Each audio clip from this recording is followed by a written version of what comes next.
Hello everyone, कैसे हो आप सब guys. Welcome back to the real physics, जो कि हम लोग की बहुत ही प्यारी सीरीज चल रही है। वी ऑल नो दैट कि इसमें अपन एक से एक अच्छी प्रॉब्लम्स डिस्कस कर रहे हैं। मतलब चाहे वो इरिडो बुक की प्रॉब्लम हो, चाहे वो बहुत अच्छी ऑल इंडिया टेस्ट सीरीज की प्रॉब्लम हो, या फिर हो सकता है कि न्यू ईरा की डीपीपीस की प्रॉब्लम हो। बट उन प्रॉब्लम्स का स्टैंडर्ड एक्चुअल में जेई एडवांस स्टैंडर्ड होता है और वो हमें बहुत कुछ सिखाती है ना। सो गाइस, उस पर्टिकुलर सीरीज में आगे बढ़ने से पहले मैं सारे बच्चों को रिमाइंड करा दूं कि ये लेक्चर आप लोग यूट्यूब में देख रहे हैं तो गाइस अभी की अभी न्यूरा लर्निंग ऐप डाउनलोड करिए, क्योंकि न्यूरा लर्निंग ऐप में ये सारे वीडियोस आपको पहले ही अवेलेबल रहते हैं, सारे लेक्चर्स। और सबसे इंपॉर्टेंट चीज, यदि आप ऑलरेडी ऐप में देख रहे हैं तो बहुत अच्छी बात है। चलिए गाइस आगे बढ़ते हैं और हमारे सामने ये है क्वेश्चन। बिना कोई बकवास किए हुए अपन लोग क्वेश्चन देखते हैं real physics for IIT JEE का।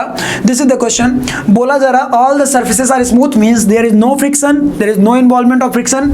Okay, pulley is ideal and frictionless. Okay, this pulley is ideal okay and frictionless. मतलब मैंने जो क्वेश्चन कराया था, ये कराने वाला होगा मैं, क्योंकि मुझे याद नहीं सीक्वेंस, इसलिए मैं ऐसा बोल रहा हूं। फ्रिक्शनल पुली का है ना, तो वो यहां पे नहीं कंसीडर नहीं करना है, ठीक है। मतलब tension on both side will be same. Okay, now बोला जा रहा है if the force applied by a person to keep the system in equilibrium is n mg/2 then calculate the value of n। Clear है? वो by the way mu बोल सकते थे उसको अपन लोग, लेकिन मैं उसको n बोल रहा हूँ, ठीक है। हमें उस n अननोन की वैल्यू कैलकुलेट करनी है। सो आगे बढ़ने से पहले मैं सारे बच्चों से बात करना चाहूंगा, गाइस इस वीडियो को यहीं पे पॉज करिए और एक बार पहले अपनी कैपेबिलिटीज चेक करिए कि आप कितना अच्छा फ्री बॉडी डायग्राम बना पाते हैं। क्या आप इस प्रॉब्लम को सॉल्व करने, प्रॉब्लम किसी भी तरीके से कठिन नहीं है, प्रॉब्लम बस कठिन देखने में लग रही है, ठीक है। बट मैं चाहता हूं कि आप लोग पहले इस प्रॉब्लम को एक बार ट्राई करिए, देखते हैं आपसे बनता है या नहीं बनता है। बनता है तो बहुत अच्छी बात है, स्टेप्स मैच करिएगा, और यदि नहीं बनता तो ये देखिएगा कि कहां पे गलती हुई। ओके गाइस, तो चलिए वीडियो को पॉज करिए, पहले सॉल्व करिए, लेकिन मैं तो इसे सॉल्व करता हूं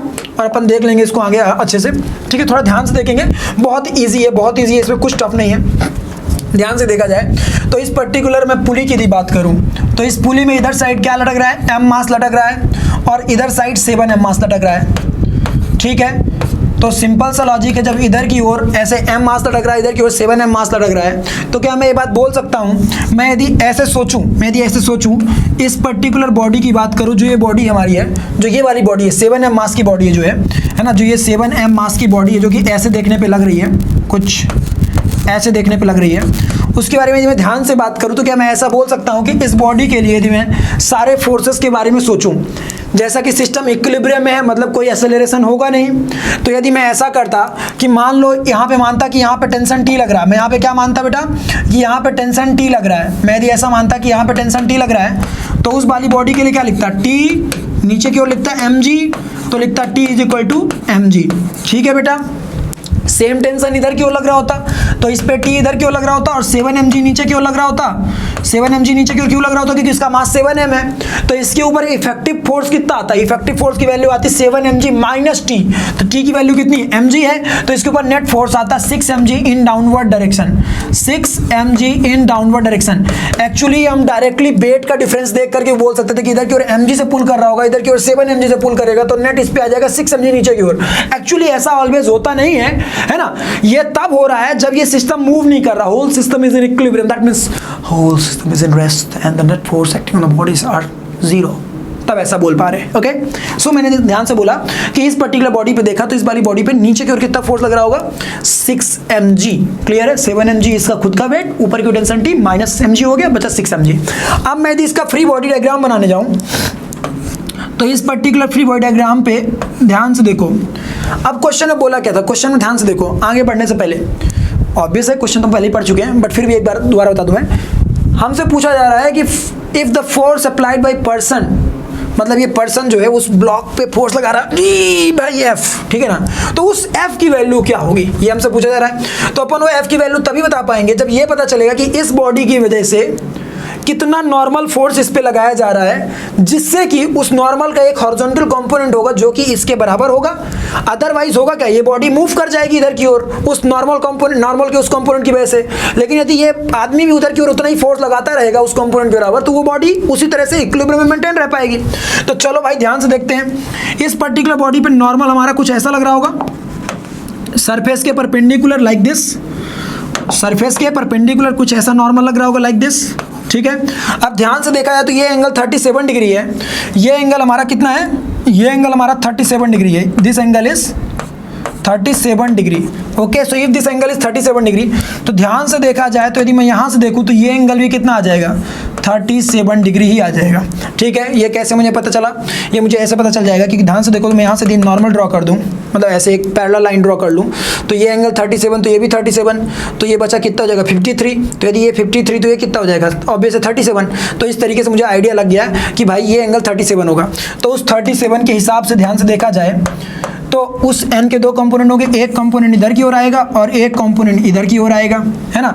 और ये किसके द्वारा ऑफर किया जा रहा होगा, ये इस बॉडी के द्वारा ऑफर किया जा रहा है। ये जो बॉडी है ना हमारे सामने, ये वाली जो बॉडी है, इस बॉडी नीचे वाली बॉडी के द्वारा ऑफर किया जा रहा है पर्टिकुलर 7m मास को। ठीक है, तो ध्यान से देखा तो n का एक कंपोनेंट n cos 37 क्लियर है, ऊपर की ओर लग रहा होगा। अच्छा, अब ये बॉडी हमारी इक्विलिब्रियम में रहे, इसके लिए क्या कंडीशन होनी चाहिए कि इसके ऊपर लगने वाले ऊपर की ओर फोर्स इज इक्वल टू नीचे की ओर फोर्स, तभी ये बॉडी हमारी इक्विलिब्रियम मेंटेन रह पाएगी। तो ऊपर की ओर लगने वाला फोर्स कितना है n cos 37, नीचे की ओर लगने वाला कितना है नेट फोर्स 6 mg उस पे पर्टिकुलर बॉडी पे। तो यहाँ से इक्वेशन आ गई हमारी 6 mg, इक्वेशन आ गई हमारी, क्या आ गई हमारी इक्वेशन, ध्यान से देखो 6 mg is equals to n cos 37। तो cos 37 कितना हो जाएगा, cos 37 हो जाएगा हमारा 4/5, तो ये आ गया n इंटू 4/5। क्लियर है, ये अपना आ गया। अपन इसको उधर भेज देते हैं, जैसे उधर की ओर भेजेंगे तो ये अपना बन जाएगा कितना 15 mg/2, कितना हो जाएगा 15 mg/2। n की वैल्यू आ चुकी होगी, वो आ जाएगी 15 mg/2। क्लियर है, कैसे 6×5 30/4, तो 15/2। ठीक है, इतना आ गया, हमें पता चल गया नॉर्मल रिएक्शन कितना आ रहा है।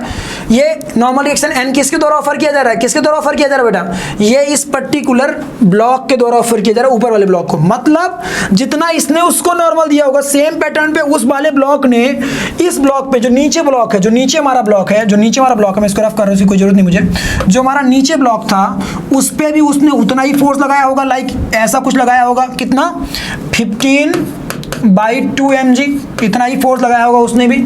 अब ध्यान से देखा है तो उस 15/2 mg के दो कंपोनेंट हो जाएंगे।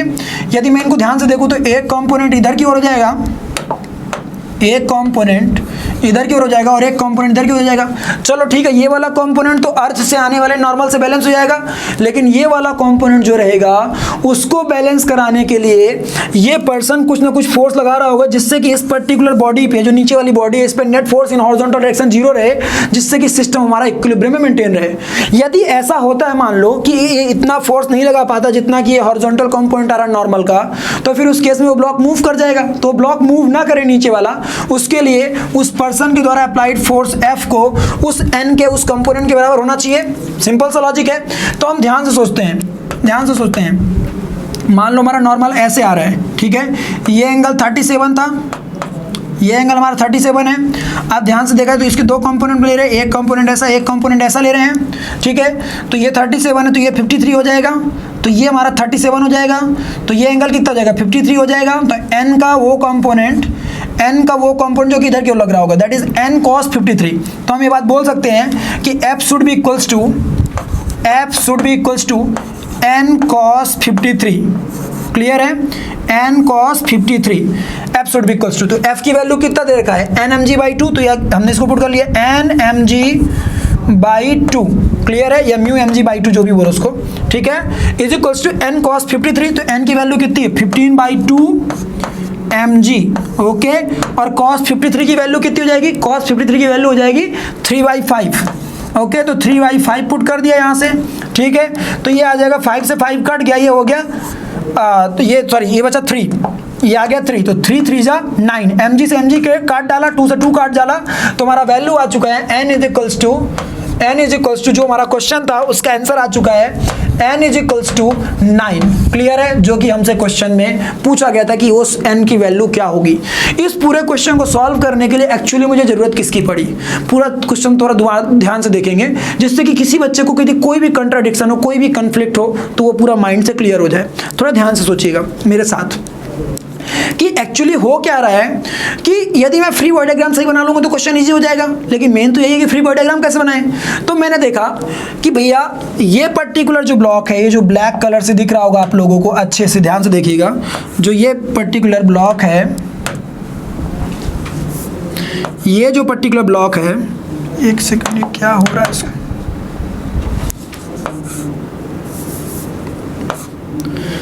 एक सेकंड, कलर का इशू आ रहा है। ठीक, ये जो रेड कलर का ब्लॉक है आप लोग देख पा रहे होंगे, ये वाला ब्लॉक, ठीक है, एक ये ब्लॉक है और एक ये ब्लॉक है, ठीक है।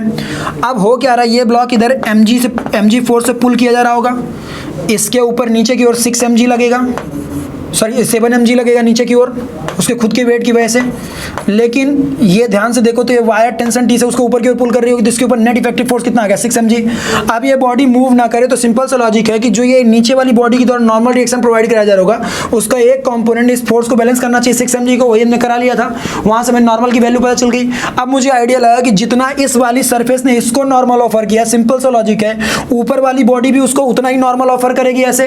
तो जब ऐसे नॉर्मल ऑफर करेगी तो उसका एक कंपोनेंट इधर की ओर आएगा, उस कंपोनेंट की वजह से पॉसिबल है कि ये ब्लॉक इधर की ओर निकल के भाग दे। लेकिन यदि हम यहाँ पे सामने हमारा जो आदमी खड़ा है इधर की ओर पुश करता रहे, यदि ये इधर की ओर पुश करता रहे, तो सिंपल सा लॉजिक है कि ब्लॉक इक्विलिब्रियम में मेंटेन रह पाएगा। तो हमने क्या सोचा कि भैया n का वो कंपोनेंट जो कि हॉरिजॉन्टल डायरेक्शन में लग रहा था, ये वाला कंपोनेंट n cos 53, वो हमारे फोर्स F के बराबर हो जाए बस, और अपन खेल गए। तो इस तरीके से अपन ने इस क्वेश्चन को किया। सो गाइस, मैं जानना चाहता हूँ कितने बच्चों के आंसर सही आए और कितने बच्चों की गलत आए, बट कोई नहीं, कोई प्रॉब्लम वाली बात नहीं है। आई थिंक कि पूरा देखने के बाद तो आपको क्वेश्चन इजी लगा होगा, समझ में भी आया होगा, मजा भी आया होगा, आई होप सो। और थोड़ा सा यदि विजिबिलिटी का इशू हो कि थोड़ा ये कम दिख रहा हो तो उसके लिए आई एम रियली सॉरी, क्योंकि मेरे साथ जानते हो क्या रहा है, इंडिया और इंग्लैंड, जो वेस्ट इंडीज और इंग्लैंड वाला मैच होता है ना, उसके हिसाब से हो रहा है। मतलब इंटेंसिटी डाउन कर दे रहे हैं तो वेस्ट इंडीज़ वाले गायब हो जा रहे हैं, मतलब मैं गायब हो जा रहा था, ठीक है ना। और यदि इंटेंसिटी बढ़ा दे रहे थे तो इंग्लैंड वाले गायब हो जा रहे थे, मतलब ये गायब हो जा रहा था। कहने का मेरा मतलब ये कि यदि मैं अपने आप को, मतलब इसका इंटेंसिटी डाउन करेगी ये दिखे आपको, तो मैं इतना काला दिख रहा था, मैं क्या बताऊँ। इसीलिए मैंने थोड़ा सा, मतलब सॉरी उसके लिए यदि ऐसा कुछ हो कि क्लियरली ना दिख रहा हो, बट कोई नहीं, आई होप सो क्वेश्चन में आप लोग काफ़ी मजा आया होगा। सो लास्ट में फिर से रिमाइंड कराऊंगा, यदि न्यूरल लर्निंग आपको डाउनलोड नहीं किया तो गाइज अभी के अभी डाउनलोड करिए, बिकॉज बहुत ही इंपॉर्टेंट है। उसमें ये सारे वीडियोज आप लोग को यूट्यूब से पहले ही अवेलेबल हो जा रहे हैं। और गाइज हमें सजेस्ट करना मत भूलिएगा कि आप लोग और क्या क्या चाहते हैं और हम क्या क्या आप लोगों को इस पर्टिकुलर सीरीज में दें कि आप लोग को बेनिफिट हो।